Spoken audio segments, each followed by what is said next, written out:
Praise the lord. స్నేహితులారా ఎలా ఉన్నారు? మీరంతా క్షేమంగా ఉన్నారా? మన జీవితంలో ఎప్పుడూ ఒకటి గుర్తుపెట్టుకోవాలి.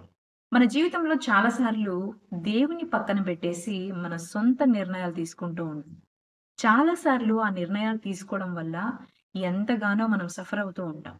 కొంతమంది ఎలా ఉంటారంటే ఎన్నెన్నో ప్రయత్నాలు చేస్తా ఉంటారు కానీ, వారి యొక్క ప్రయత్నాల్లో దేవుని మీద ఆధారపడటం వారికి తెలియట్లేదు. దేవుని మీద ఆధారపడకుండా వారు ఎన్నో విశ్వ ప్రయత్నాలు చేస్తూ ఉంటారు కానీ, వారు ఎటువంటి సక్సెస్ అనేది వారిలో కనబడదు. స్నేహితులారా, దేవుని వాక్యం ఇలా సెలవిస్తుంది. మీరు నాకు వేరుగా ఉండి ఏమి చేయలేరు అని.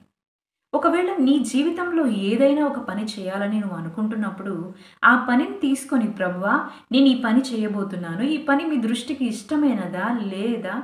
ఈ పని నాకు ప్రయోజనకరమైనదా? కాదా? అని దేవుని దగ్గర విచారించినప్పుడు, దేవుడు మనకు తప్పకుండా ఒక మార్గాన్ని చూపిస్తాడు.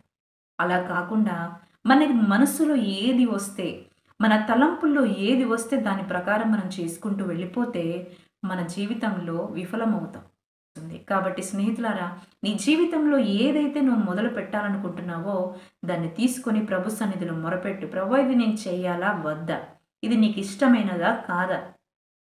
నీ చిత్తమైనదైతే ఇది నన్ను ముందుకు కొనసాగించండి అని చెప్పి ప్రభు చిత్తానికి నీ పనిని అప్పగించుకున్నట్లయితే, నీ పని అంతటిలో ఆయన నీకు సహాయాన్ని అనుగ్రహించటం మాత్రమే కాదు, గొప్ప విజయాన్ని అనుగ్రహిస్తాడు. ఒకవేళ ఆ పని నీకు నష్టాన్ని కలుగచేస్తుంది అంటే, ఆ యొక్క నష్టం కలగకుండా కూడా నిన్ను ఆపివేసి సరైనటువంటి మార్గంలో ఆయన నిన్ను నడిపిస్తాడు. దేవుడు మిమ్మల్ని దీవించునుగాక. ఆమేన్.